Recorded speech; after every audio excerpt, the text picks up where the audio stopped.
Hi అండి. ఆ ఏడుకొండలవాడు వెంకటేశ్వర స్వామి పిలుపు అయితే వచ్చింది. మేము తిరుపతి అయితే బయలుదేరుతున్నాము. తిరుపతి ఎవరెవరు వెళ్తున్నామో తెలుసా? నేను, మా ఆయన, మా చెరిమమ్మ అయితే వెళ్తున్నాము. మా చెరిమమ్మ అయితే వాళ్ళ తమ్ముడు పుట్టక మునిపే మొక్కేసింది, నాకు తమ్ముడు పుడితే గుండు గీసుకుంటాననేసి. ఇంకా దాన్ని తీసుకొని రైల్వే స్టేషన్కి అయితే వెళ్ళిపోయాము. స్టేషన్కి వెళ్ళిన తర్వాత తెలుసు కదా, అది కావాలి ఇది కావాలని అలర పెడుతుంది. నేనేంటి హెయిర్ స్టైల్ మార్చేసాను అనుకుంటున్నారు కదా, కాదండి, క్లిప్ పెట్టుకొని వచ్చాను. క్లిప్ అయితే ఇరిగిపోయింది. ఇంకా జుట్టు అలా వదిలేసాను అనమాట. ఇంకా మా చెరిమమ్మకి 2 జడలు వేసాను కదా, ఇంకా 2 జడల్లో ఒక జడ రబ్బర్ బ్యాండ్ తీసుకొని నేను పెట్టుకొని తనకు ఒక జడ వేసేసాను. ట్రైన్ అయితే వచ్చేసింది. ట్రైన్ అయితే ఎప్పుడైనా ఇంటికాడ నుండి బయలుదేరితే మనం ఇంటి ఫుడ్ అనేది మంచిగా పట్టుకొని బయలుదేరుతాం కాబట్టి ఇంకా పెరుగన్నం అయితే మా చిరుమమ్మకి తీసుకొచ్చాను. నేనైతే ఇంకా రోటీ ఇంకా కర్రీ అయితే తీసుకొచ్చాము. ఆలు బీన్స్ కర్రీ చేశాను. రోటీ కర్రీ తినేసి ఇంకా కాసేపు కూర్చొని ఇంకా అలా నిద్ర వచ్చింది అనమాట. నిద్ర రాగానే ఇంకా పడుకుడిపోయాము. పొద్దున్న 7 గంటలకు దిగిపోవాలి ట్రైన్ వచ్చేసి అనేసి ఇంకా పడుకున్నాం అనమాట.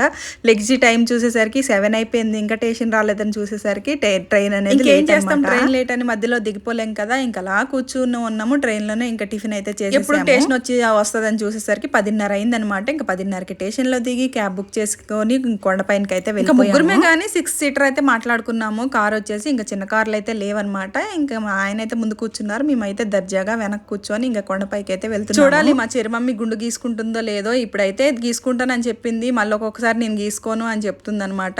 చూద్దాం ఏం చేస్తుంది. మా చిరుమమ్మి గుండు గీసుకుంటుందా లేదా అనేసి నెక్స్ట్ వీడియోలో అప్లోడ్ చేస్తాను. పైకి అయితే వెళ్తున్నాము. కొండపైకి వెళ్ళాలంటే చాలా డేంజర్ అండి, చాలా మంచిగా వెళ్ళాలి. కొండపైకి అయితే మంచిగా వెళ్ళిపోయాము. నెక్స్ట్ వీడియో చూడాలంటే సబ్స్క్రైబ్ చేసుకోండి. Bye bye.